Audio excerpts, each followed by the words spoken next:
Okay, it's time to get started. At this time, I will call the City Transit Trust to order. Please call the roll.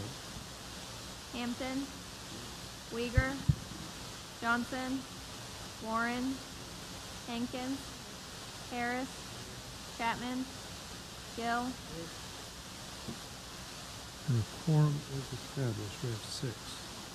New business. Consider approving a resolution authorizing the filing of a grant for federal assistance under Section 5307 Federal Transit Administration for federal fiscal year 2020 appropriated funding, approving the application and authorizing the chairman and secretary to execute the same.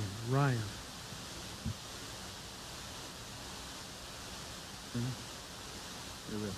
We're good?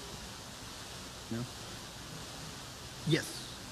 Yes, it is on, yes. So this grant, and I believe it's the FY20, it's not up, but yes, so this grant is basically our day-to-day operating cost, and this particular amount of funds will actually cover to get caught up from last year when we were going through our SAM.gov issue. So once this grant is approved, the city can basically collect all their funds back. So.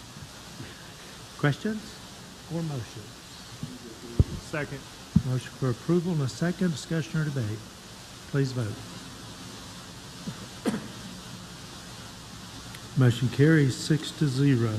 Item number 2, consider approving a resolution authorizing the filing of a grant for federal assistance under Section 5307 Federal Transit Administration for federal fiscal year 2021 appropriated funding, approving the application and authorizing the chairman and secretary to execute the same. Ryan. Similar to the last grant, this is our day-to-day operational expenditures. This will include some of last year's, but also the majority of this year's fiscal year budget, and the local match is included in the city's FY23-24 budget. Questions or motions? Second. Motion for approval and a second. Discussion or debate? Please vote.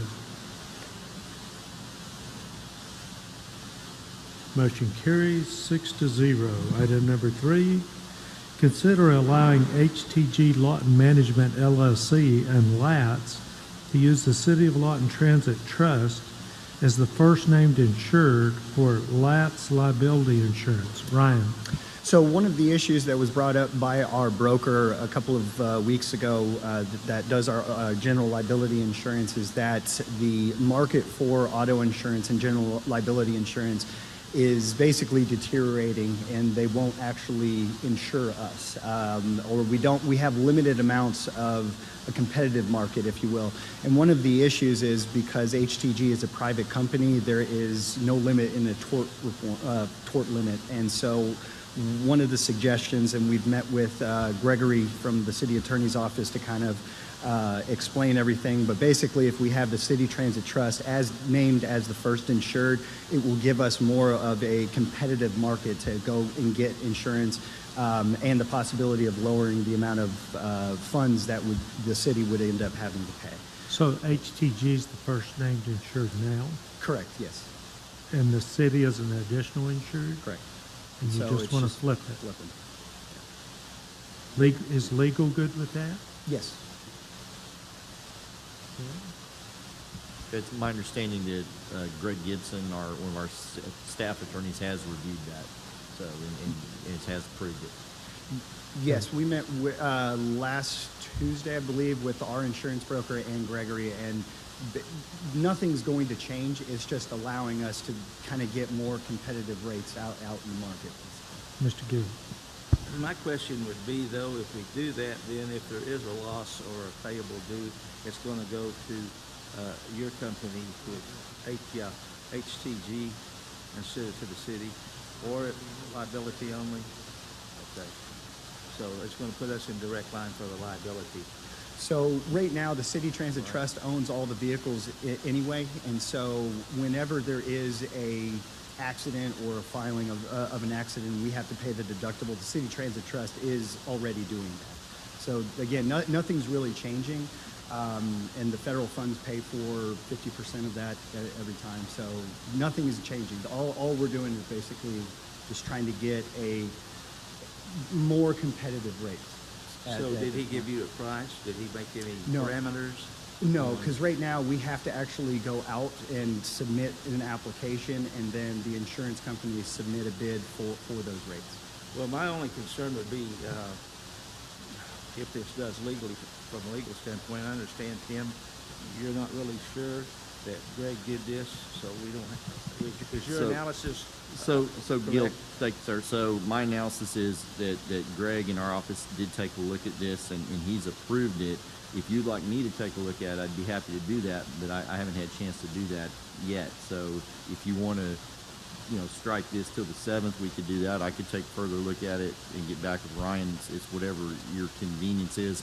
The only thing I can think of just hearing about it now kind of is if we're the first insured being the city, is there any issues where we could be liable for? Okay, well, Yeah. just that question That's my means we concern. need better answers. So if Greg can't come up and answer the question now, then we need to, which do you want? You want us to table it? Or do you want, is it a problem to table it?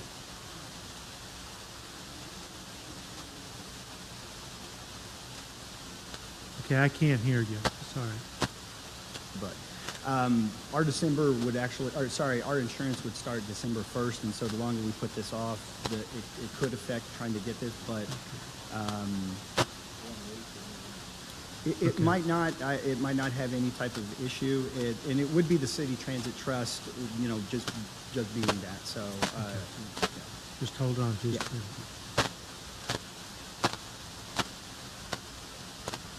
So my recommendation would be, because I don't know enough to answer this at this point, that we table this till the 7th.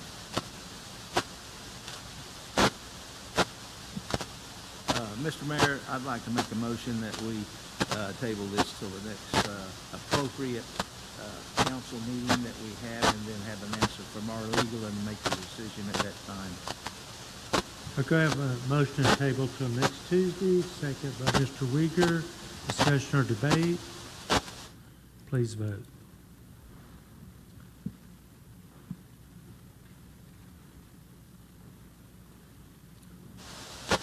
Motion carries 6-0. Do we have a motion for adjournment? So moved. We have second? Motion and a second, please vote.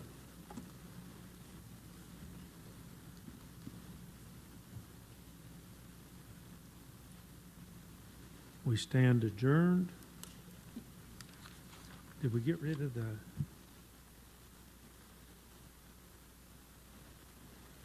So all that clicking was good for something, it got rid of the feedback. Are we ready to go with the next one? John, are we good? We only had 6 vote.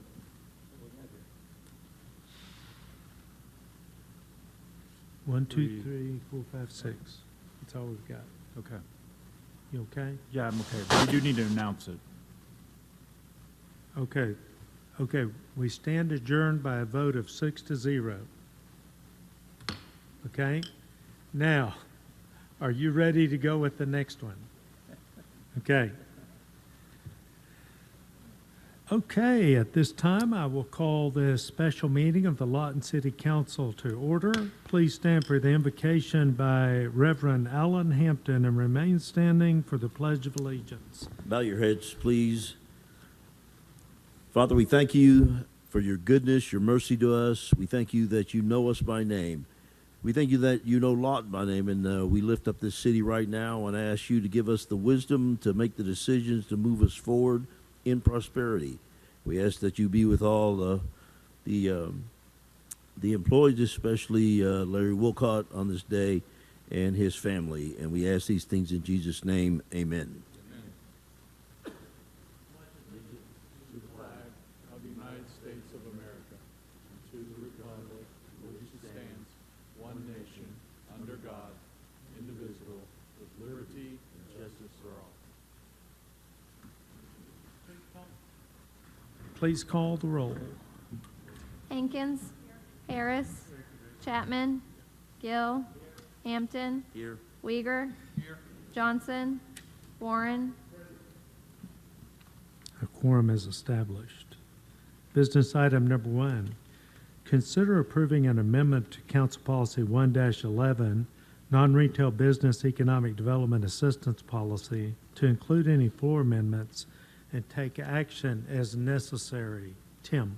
Good afternoon, Mayor, Council. So this first item comes to you in relation to item number 2, which is on the agenda for some non-retail economic development assistant proposal from FISTA.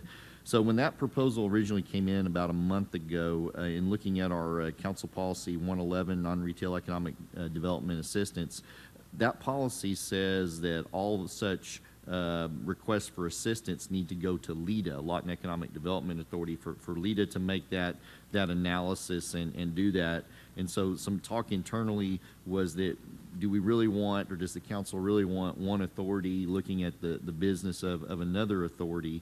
And so in looking at that and to help facilitate the possibility of getting this procedure ironed out, we looked at making a revision to Council Policy 111 so that when we're talking about proposals for non-retail economic development from FISTA, that those proposals would go to the city for the city to evaluate City Council and not per se to LEDA.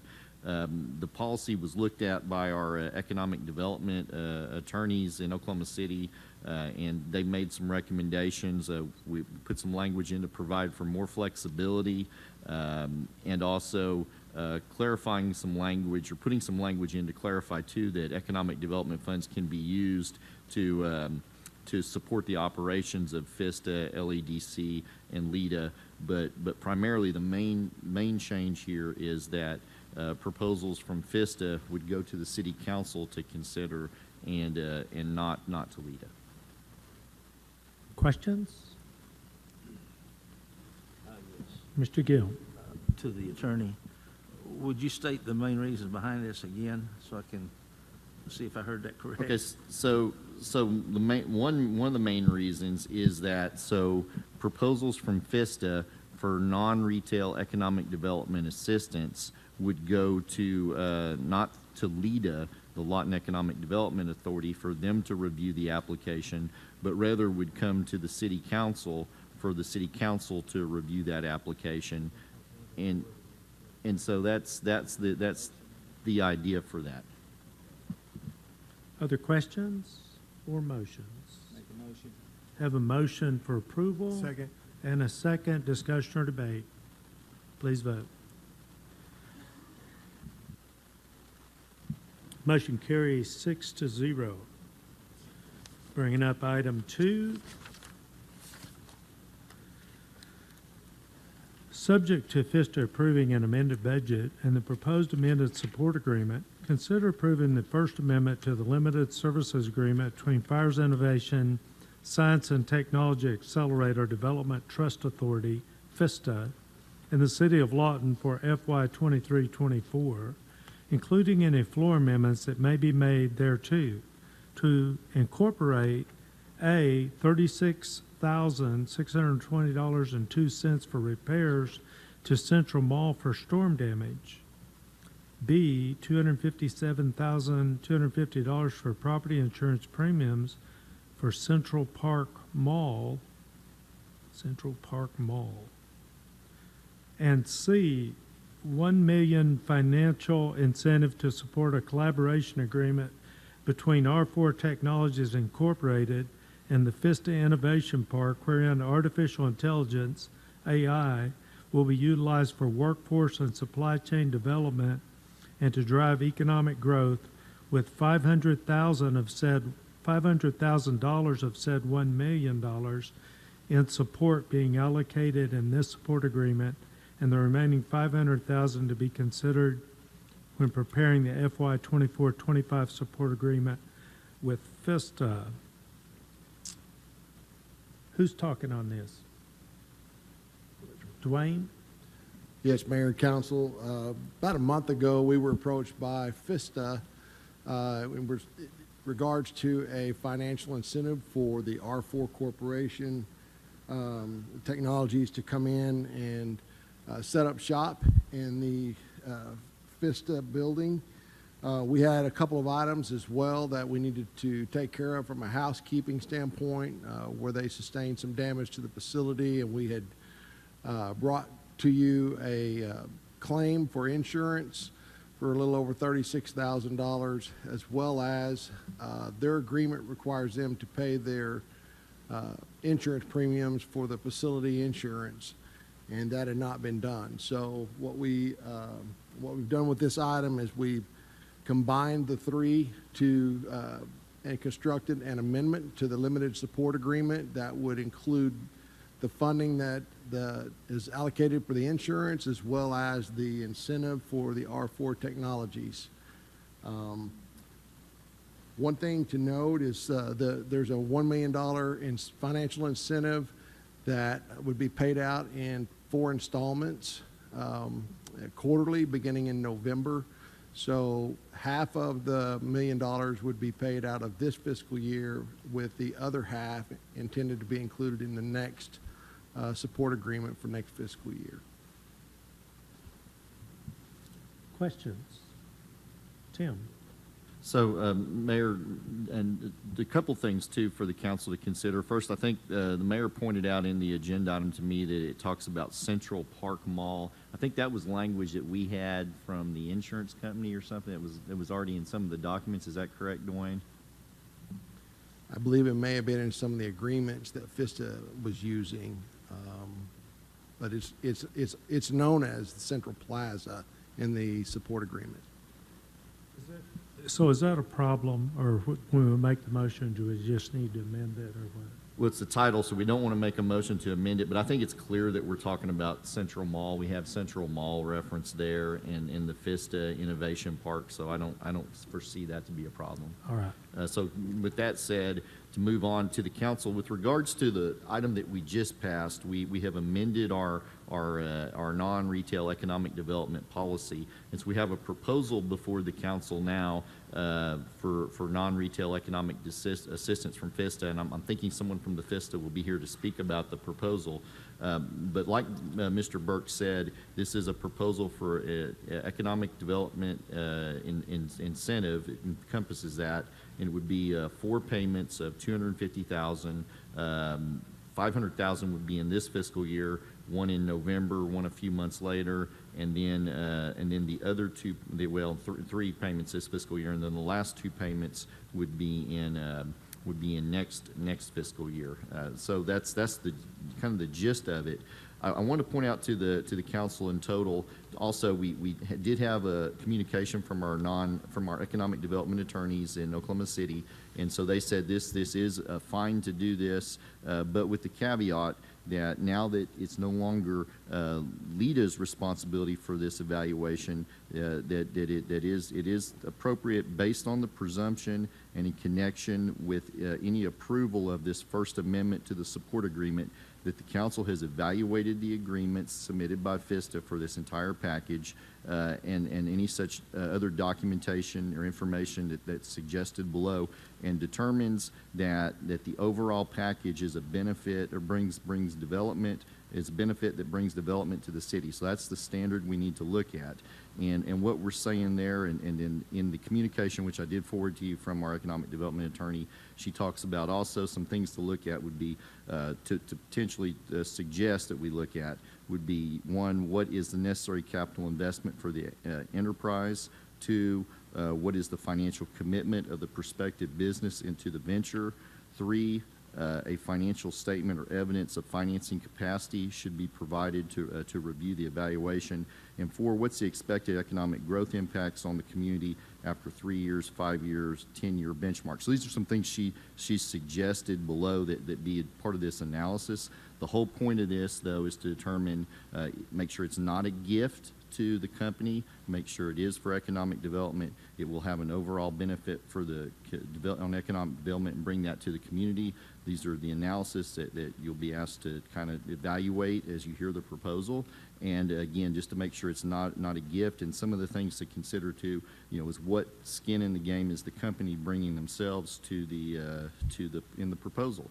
Are they bringing some money, or is this something that's being funded 100% by the city? And that's an issue that you need to evaluate as determining whether or not it is worthy.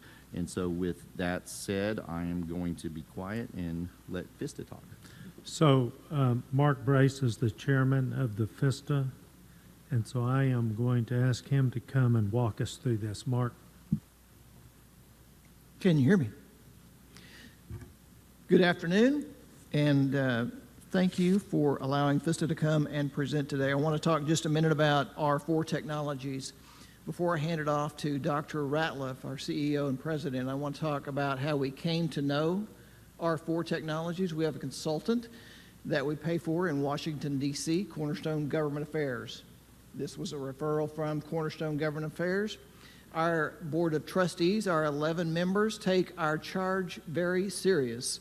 Our indenture says we're about economic development. That's what we're doing here today, bringing economic development to this city, high-paying, high-tech jobs. That's exactly what R4 does every day.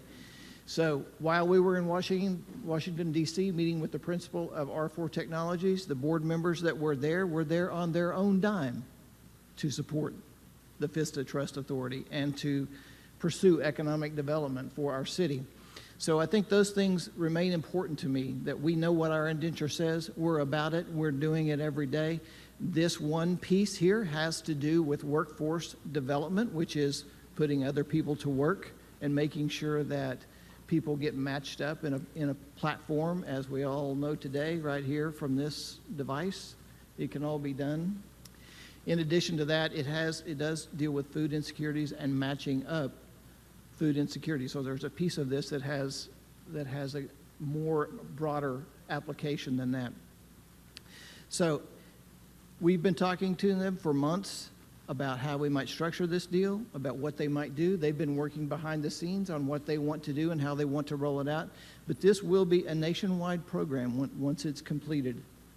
And so it not only is important from that standpoint of putting people to work, but it's important that our scale is much bigger than just right here for what this market is for this product. So I'm going to turn it over to Dr. Ratliff to kind of drill down, give you some specific details.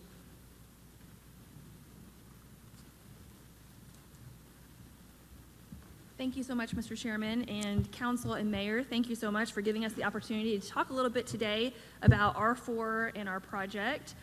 Before I go forward, any questions on the budget amendment itself regarding the insurance claim or the entire budget amendment? Okay, so let's look at the R4 project. You have slides in front of you. Let me make sure my clicker works. No.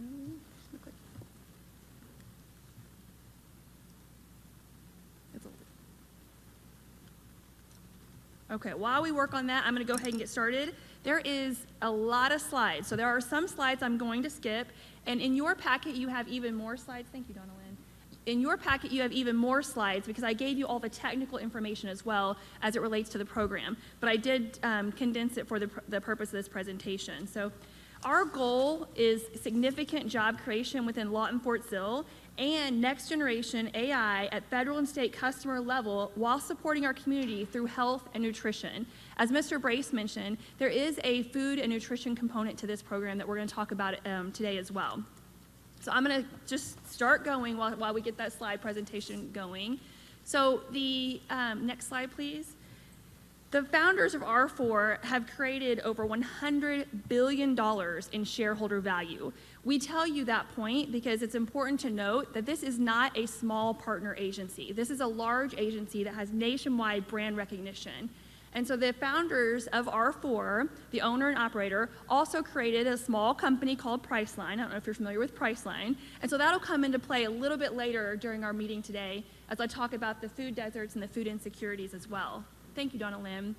There is the owners and operators of R4, as you can see, Paul and Jay and the team. They have over $100 billion value for shareholder value. Okay, so R4 delivers new technology to solve old problems. It was created in 2013 by the founders of Priceline. They have created thousands of jobs in Connecticut already.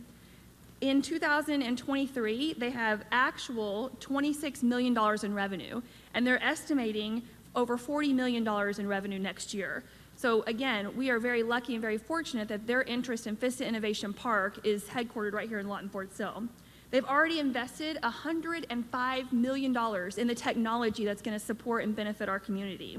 The owner personally invested over $35 million because he believed in the food desert and the food insecurities and the workforce development component. It's powered by the world's most advanced cross-enterprise AI engine, and it's deployed with manufacturers, retailers, U.S. Department of Defense, and you can see some of the partners listed below.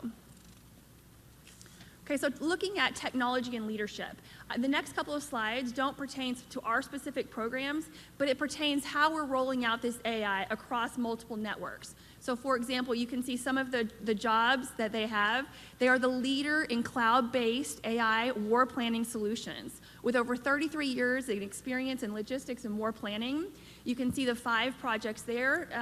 They really span the spectrum for the DoD. Again, that's another component that we're going to be working on, but that is not included in the proposal and project today. That just shows you some of their past performance and some of their history. So then we look at the Joint Predictive Asset Readiness and Predictive Supply Chain for DoD. This again relates to their DoD projects that we just talked about. They're currently working on a program. They oversee all the shipping, all 4 shipping ports for the DoD in the United States. As you're very familiar with COVID, there's a delay in the shipment ports. R4 has been tasked to manage and use AI to help eliminate that turnaround time. So they have 96% fleet accuracy within 4 days, 86% up to 30 days, and 88% aircraft accuracy within a 4-day tasking window. So our Department of Defense saw the need to use AI to help streamline our shipment and our port process, and they tasked R4 with that. So that just, again, goes to speak to their past performance and how good they are within that product, within this product line. So in looking at AI and predictive capabilities, again, improving the Navy shipyards throughout the United States. This is that workflow model. I'm not going to spend a whole lot of time on that because we have several slides to go through. So, but again, this is in your packet, and again, I'm happy to answer questions offline. But let's jump straight to how do we help with food insecurities and food deserts within our community, and not just Southwest Oklahoma, but like Mr. Brace mentioned, nationwide. So imagine a price line for food, if you will. It matches $250 billion of food that's scheduled to be wasted with $250 billion in nutrition assistance. Priceline disrupted the complete travel industry by using data to correlate people who needed travel accommodations with people that had an overabundance of accommodations, and they were able to give them the lower price. Imagine that same model with food. So for example, just a very general example, think about Super Bowl Sunday. The #1 most commonly eaten food on Super Bowl Sunday is chicken wings. What does that do for all the chicken breasts and chicken thighs? It goes to waste. It gets ground up into dog food and other supplemental foods instead of being distributed to families who need food. And so what this program does is it aligns food, where we have an overabundance of food, with people that need food using AI. And I'm going to talk a little bit about that workflow process here in a second. But this program has been endorsed by the White House as part of the Conference on Hunger, Nutrition, and Health. So that should show the value that we're able to bring to our community. Delaware and Hawaii already have funding to deploy the program, and 6 additional states are very close to that funding support. Those headquarters would be right here in Lawton Fort Sill. We want to roll it out in Southwest Oklahoma, implement it statewide, but then like we mentioned, do it nationwide to support our entire nation, the SNAP program. Deploying SNAP, Smart Surplus Marketplace, it incents producers and retailers to divert fresh food to local SNAP families. That's the end goal. And that is able to allow us to give us 2 to 3 times more buying power using SNAP funds and reduce waste simultaneously. So looking at the workflow process and what that looks like, it is the workflow process here. We start with the input, right? So SNAP families enroll in the mobile app that we have, that shopping behavior creates demand signals. And then we're able to go through that workflow, and federal and state incentives for Smart Surplus power SNAP consumer marketplaces. And then we have the R4 Enterprise AI engine, which then aligns the surplus of food with the families in need. And then we correlate with other marketers, other markets and other retailers to get that food on trucks into our local community and distribute it to our SNAP users. The end result is obviously healthier food. We have a higher purchasing power for our community because we're able to get more fresh food for cheaper, but then also it lowers the tax burden to our citizens because instead of paying where they were paying $100 for SNAP, net per user, let's say just using random numbers, now we can give them $80 in SNAP, but give them $50 worth of fresh food, that's whole food that we can help them and secure for them. So I'm not going to go too much into this slide because this talks a little bit about the workflow, but again, you have more detail in front of you in your packets. Did we hand out the packets? They've got their packets in front of them. Thank you so much. So this is the closed loop system. This goes into a lot of detail on how we plan to roll that program out into that retail surplus. Okay, so how do we make Oklahoma a top 10 workforce and economic development leadership? So this is shifting from the food and nutrition piece into the workforce development piece. So this is two components of the same program using AI, but using it to two different capabilities, right? So this is workforce development and putting our people to work, and how do we do that? So first we need to understand our priorities as a state and as a region. So we want to transform Oklahoma's talent and development system through coordination, collaboration, and action. A focused strategy for talent acquisition and development as communicated in the Workforce Innovation and Opportunity Act. This program has already been supported, again, by the state, but then other states as well. And our end goal is to roll this out nationwide. Strategies for data sharing, co-enrollment and co-location, cross-training, and employer engagement are all key points of the workforce development program. So really, the end goal is jobs aligning with people. Proactive workforce job recommendation and using a search engine or the AI engine to lower unemployment and improve underemployment. So underemployment's a term that we don't often hear about, but it's someone that feels like they're stuck in a job because they don't have time to get a 6-week certification course, or they don't have the resources to do that. And how do we help them, take that incremental step so we can help them be employed at a level that's great for them? We want to have better outcomes, college and high school graduate placement programs, and targeted economic development, improve job diversity. So this program does all of that through different mechanisms. So we want to look at the next generation lifetime career advancement with AI. What does that look like? So we put students and underemployed workers on a path using 21st century technology in order to put them in jobs that we know that they can do. We identify critical roles for initial focuses, so in select disciplines. So we have, if we have a critical need within our community, then we can highlight that and put incentives around matching people in the workforce using AI to do that. We align current educational resources and create new course delivery methods. So traditional education may not work for some of our applicants. And so this uses AI to help reach our end user to say, how do we get them that 6-week course or that 8-week course that they need to take that next step? How do we help them become better employed and better educated in the workforce? And that's something that sometimes our citizens can't see that they can do easily, and sometimes it's not easy for them, but this program can help them do that. We target and upskill high school students, undergrads, potentially completed, underemployed. We deploy job skills recommendation engines. So again, this goes back to, if you're an educator and you've always been an educator, you may not realize that you may be good at marketing. And this uses AI and the search engines and all the components that go into AI to help identify things that people would be good at that they can currently qualify for or very easily qualify for through our educational programs. Rapid implementation to support citizens and attract new employers to all regions in Oklahoma. So not only does this support our workforce development and putting our people to work, but this supports our businesses too. We often hear about Goodyear and having the Lawton advantage, right? We have a great workforce within our community. We have some of the hardest working people in the nation. They're devoted and they work hard. But how do we continue to grow on that and expand on that? Because people across the nation are taking notice, and we want to make sure we continue that trend. Okay, and looking at commercial talent management, we would market this program as an economic development resource to people looking to come to our community. So manufacturers, engineering programs, things like that, to make sure that they're aware of the initiative. This uses over 500 million internal documents enriched with external data. So that goes back to the AI piece that we are often asked. How does AI work? It gathers data from multiple sources that are already existing and out there. right? So public data points of information. It has an 80% reduction in time for researchers to create a new work list. 25% of new candidates are found through this program. And then it creates a differentiated advisory service. So that allows us to put people to work in a quicker time frame. Again, it goes back to core research, productivity, and then talent insights. It helps us realize what people may not realize about themselves. This is the workflow and how that works. So job creation priorities, we identify the high job priorities, and then we go into the economic development piece for the public and private employer incentives and programs. And then we use our educational resources to help align people with the jobs that we know are out there. And then the innovative delivery is really key. We align our resources to fill the gaps that are out there. And we do that through identifying experience and skill gaps, selecting courses that we talked about, and create new delivery channels for our educational partners. Proactive skill and job matching, and then our end result, putting our people to work.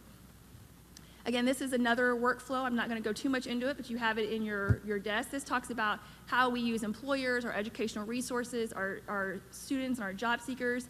The point in these next couple of slides is it's a whole ecosystem. It's not, okay, you go to work over here. It's how do we educate our people? How do we get them resources they need? How do we get them into jobs that they need, but that our marketplace needs as well? So it's a true ecosystem that's to support our community.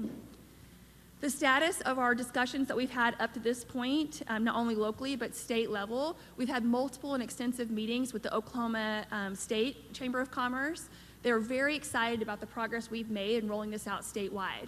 We've developed and delivered approach and proposals, and we've identified previously competed contract vehicles. So that means we're going to actively pursue contract vehicles to bring in revenue to our community using this program. We've met with the Lieutenant Governor and the CEO for OESC. They've indicated they have an initial budget for an economic development workforce driver program, and we're hoping to be the key source for that program. We've met with Senator Thompson, who chairs the Workforce Task Force, and Senator Adam Pugh, who was the author of Senate Bill 624. They have been very excited about this program, and statewide, they're taking notice. Everyone we've met with has really agreed to move quickly and launch this program so that we can get this rolled out. So in looking at the State and Department of Defense workforce and manpower pipeline, this drills down to projects that we're going to actively seek and go after using this. So state workforce and economic development, Oklahoma, obviously we're going to be headquartered right here in Southwest Oklahoma, but we've pursued Florida, Hawaii, Rhode Island, Delaware, and Pennsylvania. And you can see all their budgets are listed to the right of that. That tells us that though that budget has already been earmarked for workforce development and rolling out a program like we're going to roll out in Oklahoma, and we want to take our program and sell it to other states and create a revenue stream that way through a contract vehicle. Our targets are obviously the remaining 50 states and then the public education systems, because those are going to be our partners to make sure we can put our people to work doing jobs. Our partnerships that currently exist for the National Center of the Blind in Oklahoma, EY State and Local for all 50 states. And let's talk about the Department of Defense pipeline discussions that are underway. So this doesn't include the first 3 slides on the shipment ports. These are conversations specifically around workforce development.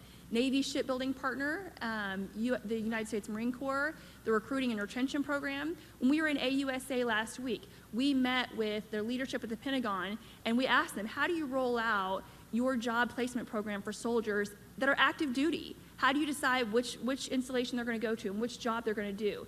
This application can be used for that as well. So there's other revenue streams associated with that. And looking at the Department of Defense manpower targets, I'm not going to go through all of those, but those are our targets that we're going to work on next. The predictive supply and logistics, you can see we've got our pipeline is primed and ready to go for a success story for Southwest Oklahoma. In looking at the specific billets for jobs that are going to be within the FISTA inside Central Plaza, you can see on the left-hand side of your screen, we've got management, the FISTA project lead, and I put to the right of those that we are requiring absolutely to be a local hire. The ones that are blank doesn't mean that they can't be a local hire, but the ones that say local hire are required to be a local hire. Our motto for this project is start fast, hire local, and grow. We hope to have additional tech hires as we continue. 10 to 25 will be on ground at the workforce inside the FISTA. Keep in mind that when we are talking about this incentive program that I'm going to cover the finances of here shortly, We're not just talking about 10 to 20 jobs that are working inside FISTA. We're talking about hundreds and potentially thousands of citizens that we're putting to work within Southwest Oklahoma. So that's the real tax benefit. It's not the 10 to 20 jobs that are going to actually be doing the data mining and the software and the AI piece of it, these brilliant engineers. That's a great benefit to our organization and our community, but the real benefit lies in the food and nutrition and putting our people to work. That's really where this benefit is housed. So we look at access, progress towards the governor's workforce transformation committee in force. That's something that's being developed at the state level as we speak now. So R4 is established as a partner of choice for innovation and high-tech job growth.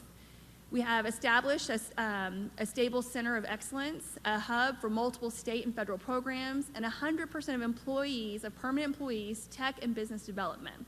So you've got the timeline down at the bottom. We've got first 6 months, 3 to 5 jobs while we get it ramped up. The first year, 10 to 25, and then 10 years plus, more than 100. But again, that's just the employees inside FISTA. That's not the people that we're actually putting to work on the ground. This just talks a little bit about the specifics of the job descriptions, so I won't go into too much detail on that. And then we talk about AI, the Center of Resource Development. The initial operations within 100 days, it gives you an idea of the first 6 months, the first year of operations, 2 years, and of course within 10 years. Again, this was done by our partners, R4 up in Connecticut, and they created thousands of jobs up in Connecticut under the Priceline brand. So we're hoping to do the same thing right here in Southwest Oklahoma. So this is the timeline, launch to fill operational capability, and looking at 100 days program launch, 6 to 8 months, and 12 to 24 months. Okay, so this is a very in detail ROI, which I've got in a bullet, so I'm going to go kind of scroll through this, but if you look, you can see at year 3, you're looking at 145% ROI. At year 5, 617%. If you look at FISTA as a technology and innovation hub, year 3, you're at 1,238%. By year 5, you're at over 5,000% on that ROI. I'm going to drill down on that to make it a little easier to read. And I'm not going to go into all this detail, but this is your ROM. So looking at your annual program details and your positions, your project manager, your cloud architect, this is to let you know that you have this data drilled down in your packets.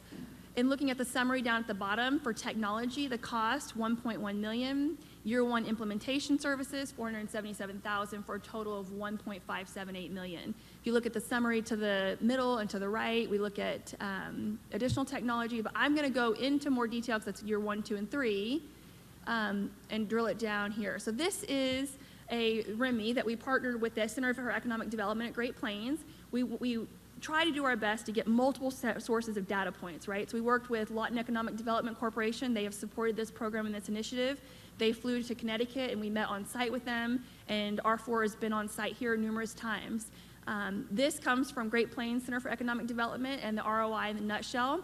In looking at the job creation, we're looking at year 3, 307 jobs. By year 5, 473 jobs based on their estimation. By year 10, 1,200 jobs. The ad valorem increase total for over 10 years, over $2 million. And looking at the breakdown for the ad valorem increase, year 1 through 5, and then year 6 through 10, you can see that total in that right-hand column of over $2 million. And then year 1 through 5 again, and year 6 through 10 for the increased taxable sales and the city tax rate and the county tax rate, and then the total in the blue at the bottom. Keep going on the REMI model. We've got the tax calculations broken down for you here. And looking at the category for residential structures and commercial structures, you can see the market value up along the top, year 1 all the way through year 10, for a total accumulation of $213 million. Then we've got sales level changes down below, and that's sitting right at $44 million. Okay, and looking at driving our targeted KPIs for quick wins and long-term advantage. Again, this goes back to our 6 to 12 months and our 1-year Performa plan. So we want to engage profile completion, recommendations delivered and acted on, new applications and enrollment. One of the biggest things that we're very excited about behind this program as we roll it out nationwide and statewide is this is going to put FISTA and Lawton Fort Sill on the map. The branding is co-partnership and co-branding, and we're supportive of that. So our sources for ROI are higher tax revenues, lower unemployment costs, job diversity, and increased new employers within our community. So I know I covered a lot very fast, but I want to be open for questions and give you guys time. Council? Mr. Harris? Krista, what are our risks? I'm sorry? What are our risks? Our risks are that at the end of the day, that if this program is not a success, we fully acknowledge that. But as you can see, based on our pipeline, we're developing our pipeline now to minimize those risks. But really, the initial investment and making sure that this is going to be a success, the worst case scenario, it's a success for our community, and it doesn't generate additional revenue going statewide, nationwide. That's the minimal risk. If it's just a success for our community, I would still say it's a success. But we are developing our pipeline now. And what's the upside? The upside is this is going to have long-term and sustainable impact for Lawton Fort Sill, the state, and the nation, and really put us on the map for workforce development. Obviously, VISTA's first priority is our citizens and making sure that we're putting our people to work, that we're working through food insecurities and supporting our community. But why not help the nation while we're at it, right? So it's a huge win if we can win those contract vehicles and roll it out nationwide. Could you explain the impact of the workforce development and why that's so important in Southwest Oklahoma? Absolutely. So workforce development is not just a problem or an issue for Southwest Oklahoma. I think we all acknowledge it's a problem nationwide. Putting people to work, getting those skill sets, and so we want to make sure that we continue our trend. We have a great workforce already in Southwest Oklahoma, but we want to continue that trend. And if we're not staying ahead of it with technology, then we're going to fall behind the curve. So that's what we want to make sure that we continue to put our people to work doing good jobs. Ms. Hankins? This isn't what I expected when I came here today. So this is a little bit broader and greater than I expected. I understand this a little bit better because my last job, it was to employ people. And a lot of times it was just taking them to the workforce and having them sit down at a computer, which they didn't even know about computers. So I knew that there needed to be an overhaul there for sure. It wasn't an effective way at the time to employ people. So yeah, this is a little bit more. It'll take time. I didn't know this is kind of what we were going to look at today, but it sounds great. Yeah, and I think the key takeaway is that there's a new way of doing business in all business, right? And workforce development is no different. And the old way of putting someone in front of a computer and saying, here, apply for these jobs, doesn't work anymore. And so we want to be on the forefront of technology and making sure that we're benefiting our community and our citizens by helping them use the latest technology and developing that right here. Ms. Johnson? I just want to say I really like this because I work with individuals on a daily basis where they're just barely making enough and they have to worry about, am I going to pay rent or am I going to buy food? And so this piece with the food insecurity, a solution to that, I think that's really awesome. And then also some are stuck in jobs because they don't, just like you said, have those certifications or the time to do that. So I really like what I heard today.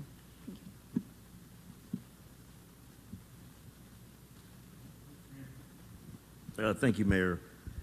I've been given the opportunity by FISTA to do some research on my own about a lot of the technologies that we're bringing in. And I have to say that there is a certain learning curve that I think probably the average citizen would need to have, but thank God for Google. You know, for the city of Lawton, we have been kind of a desert for technology and a lot of things. And I really, as I've researched this R4 and their artificial intelligence model, there really is a new day coming.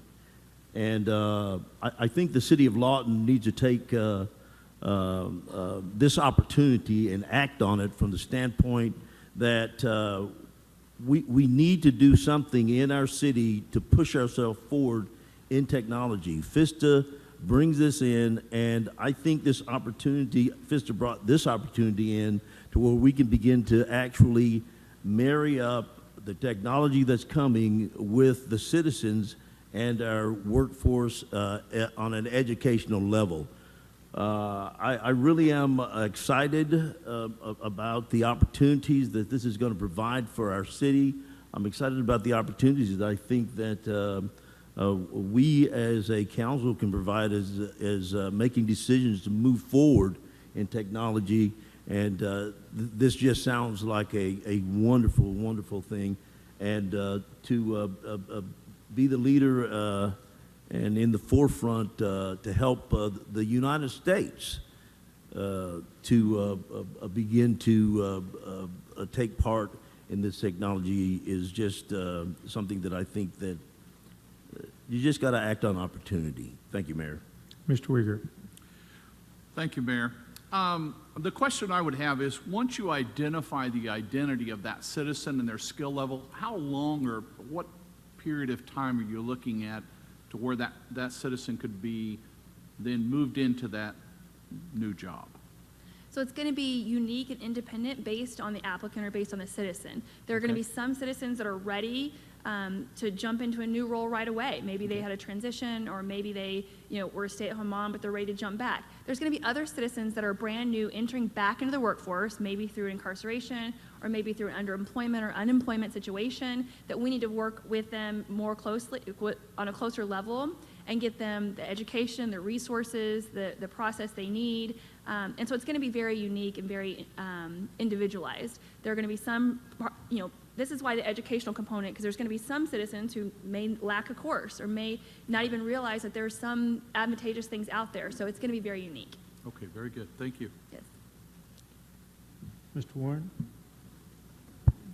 Council, this is really amazing because, up until this point, pretty much when we looked at economic development, we looked at a company that builds a widget, and we have 20 people that work for them building widgets, and they just sit out there in the country and build widgets all day, and we don't ever hear any more about it.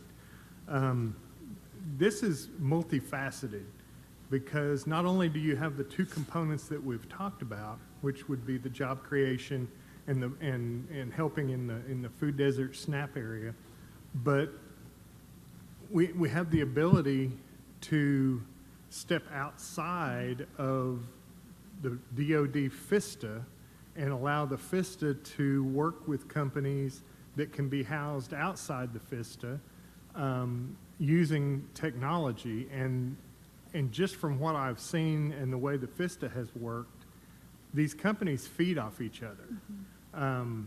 One person owns a company that builds a widget, and he says, hey, we need to use that guy's other widget, and why don't we go together? And so it's so multifaceted. I think the education portion of it is also interesting because it basically does what companies have done for years as far as I need employees and employees need work, and then you got the schools, the Great Plains, you've got Cameron that provide this education, but this will take all of those things and put them together.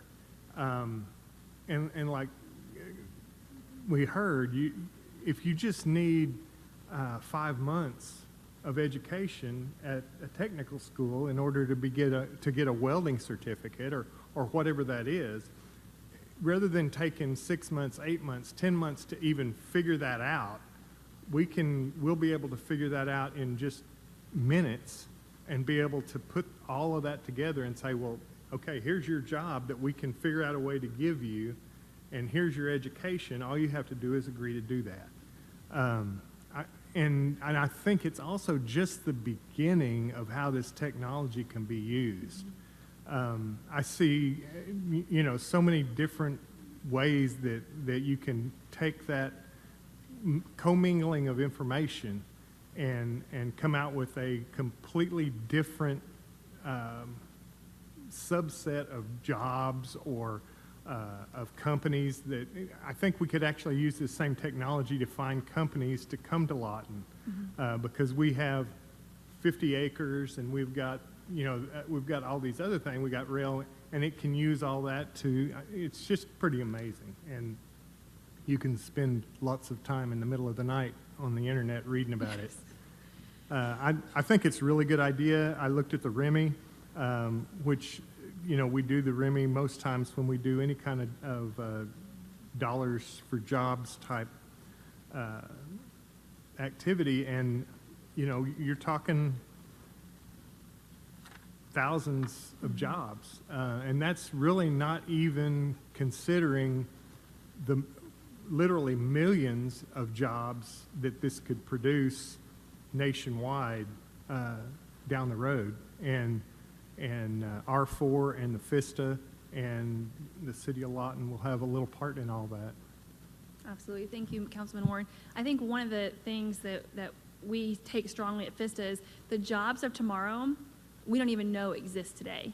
And so we have to be on the forefront of that curve and that technology to stay ahead of it. We love our manufacturers, and even manufacturers have an IT component now, a technology component. So we want to make sure we're staying on the forefront of technology when it comes to workforce development.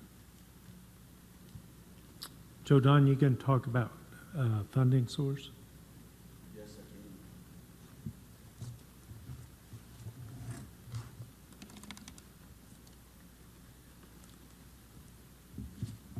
It's pretty simple. There'll be 2 budget amendments that need to be done, and I'm prepared to bring those to you at the next meeting. One of them will be a amendment for $1 million to come out of the Hotel Motel Economic Development Fund. That will be coming out of our reserves. It will draw our reserves down in that fund down to about $1.9 million. The other funds, the other $290,000 will be coming out of CIP as far as the economic development is concerned. And that's where You're talking about A and B come out of CIP, C comes out of Hotel Motel. Is that Yes, correct? sir. Yes, Okay. sir. All right. Mayor. Now I have another question. In the last line, have you got the agenda item in front of you? Yes, sir. This is also in the recommended action. Randy needs to listen to this. In the last line, it says, okay, the first 500 of the million is being allocated in this support agreement. Mhm. And the remaining 500,000 is to be considered when preparing the FY 24-25 support agreement with FISTA. What does that mean? Well, what that means is that basically this budget year, we would pay them the first $500,000.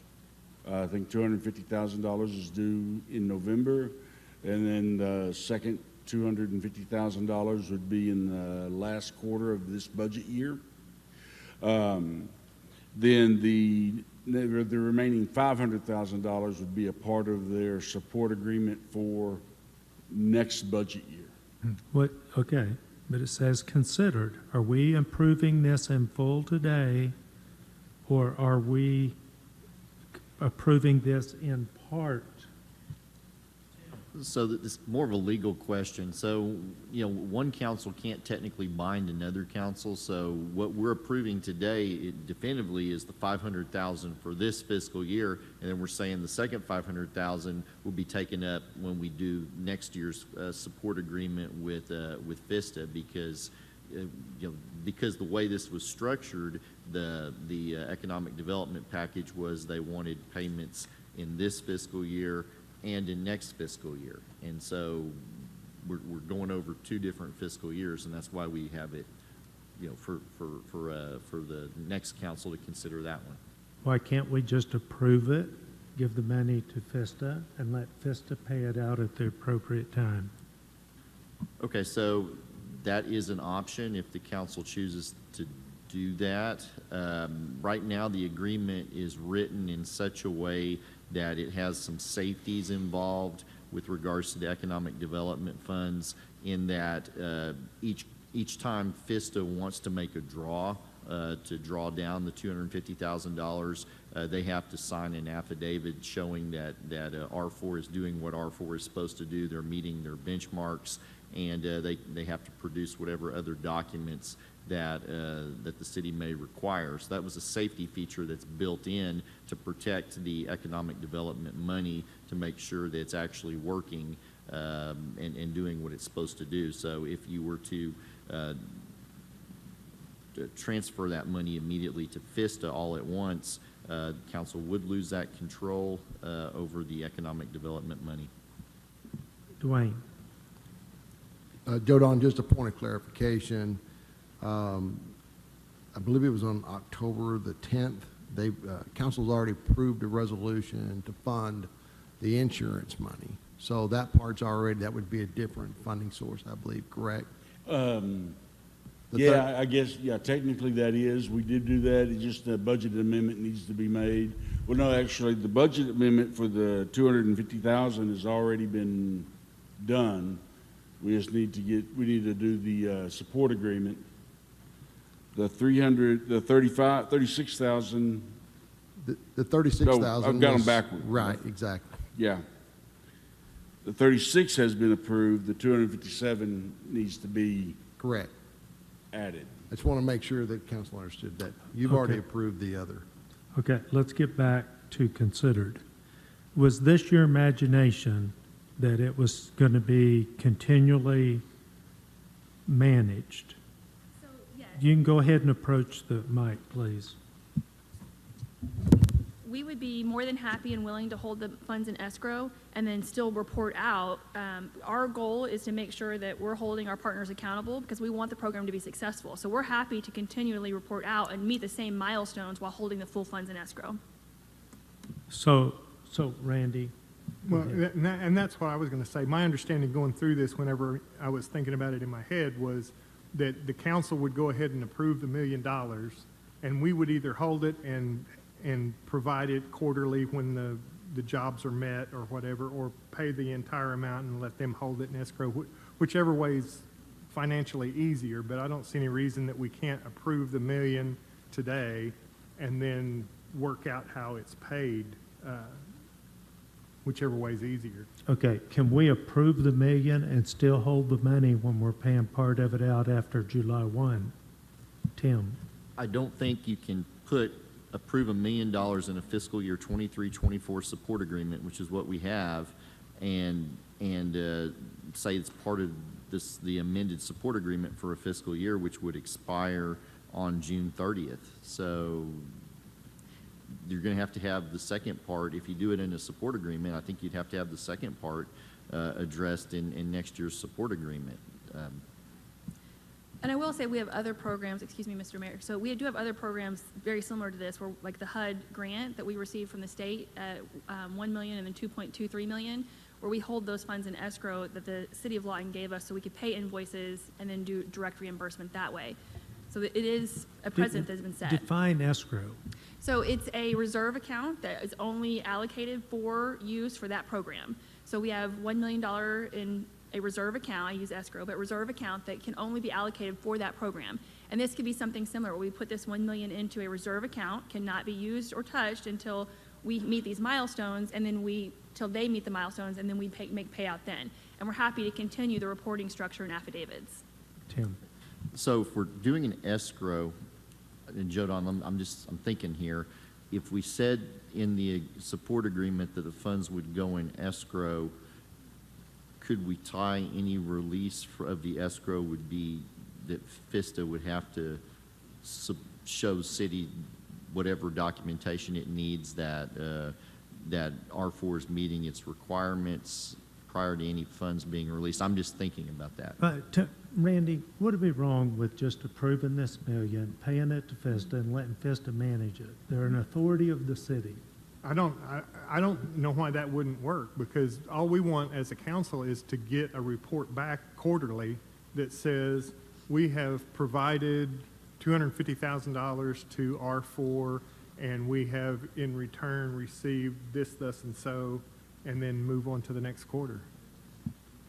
So are you going to make a motion? I'd make a motion that we provide, I don't have it in front of me, but I would make a motion that we include in this support agreement the payment of $1 million to be, to FISTA to be held in reserve and paid out quarterly as reported to council. Okay, hold on just a minute. I want you to read the recommended motion. I don't think you have to read it out loud, but I want you to know what you're making a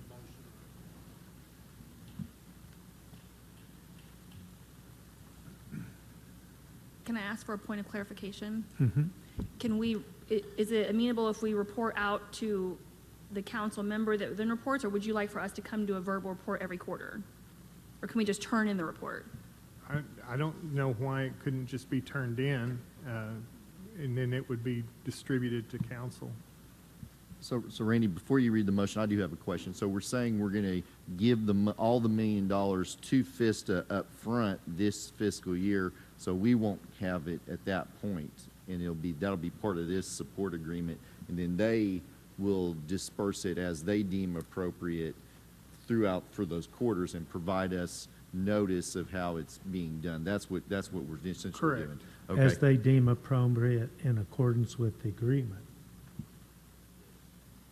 And so if we do something like, Let him read. okay.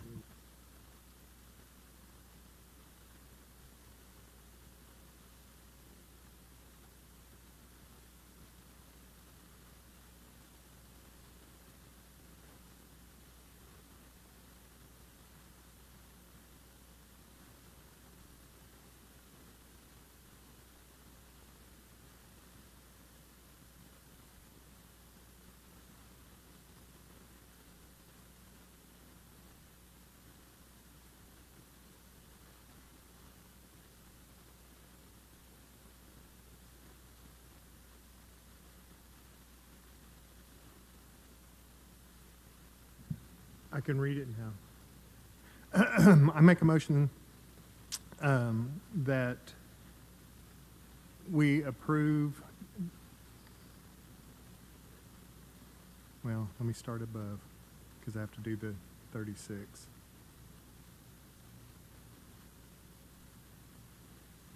Make a motion that subject to the FISTA approving amended budget and the proposed amended support agreement, consider approving the First Amendment to the Limited Services Agreement between Fires Innovation Science and Technology Accelerator Development Trust Authority and the City of Lawton for FY 23-24, including any floor amendments that may be made thereto, to incorporate A, $36,620.02 for repairs to Central Plaza for storm damage, B, $257,250 for property insurance premiums for Central Plaza, and C, $1 million in support of a collaboration agreement between R4 Technologies Incorporated and FISTA Innovation Park, wherein artificial intelligence, AI, will be utilized for workforce and supply chain development and to drive economic growth. Said $1 million in support being allocated in this support agreement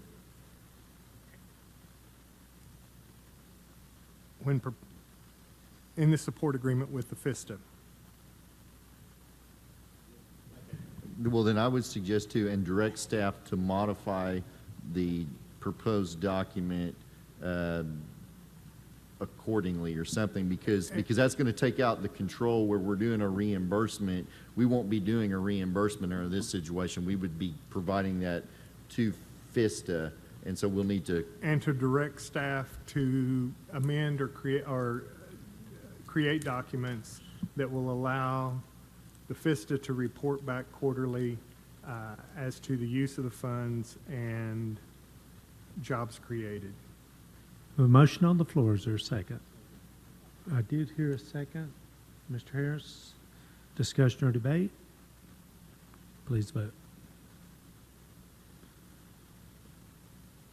Motion carries 7-0. All right, thank you, guys. Good presentation. Good presentation. Number 3, consider directing staff to initiate a request for proposal, RFP, for the position of city attorney. Greg?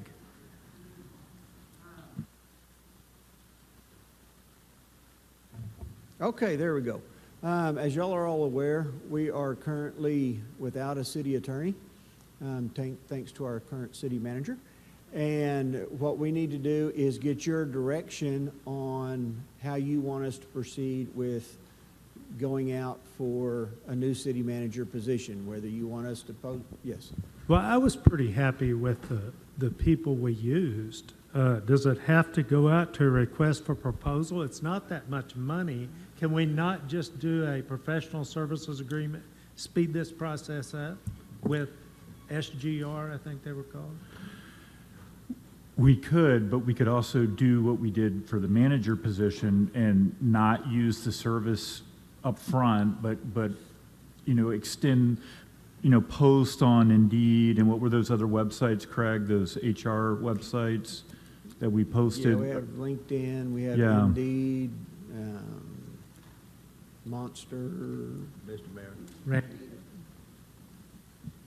Could we, I'm with the mayor. I would rather go ahead and direct staff to contract with, what was it? SGR. And in the meantime of putting that together, go ahead and do in-house with those entities that you just mentioned. Let's do both. Okay, let's let Mr. Gill comment, and then somebody can make a motion. Mr. Gill. I don't have any comments. I just want to make a motion that we go ahead and put it out for using staff, using our own resources to acquire a city attorney. And are you saying not use SGR at all? I was going to, as I understood, use our own, what Randy said. Well, if I understood Randy correct, it was negotiate with SGR and at the same time put out our own. That's fine. That's my motion. Okay. All right. Is there a second? Got a second? Discussion or debate? Do you understand the motion, Craig? Yes, sir, I do. Okay. Please vote.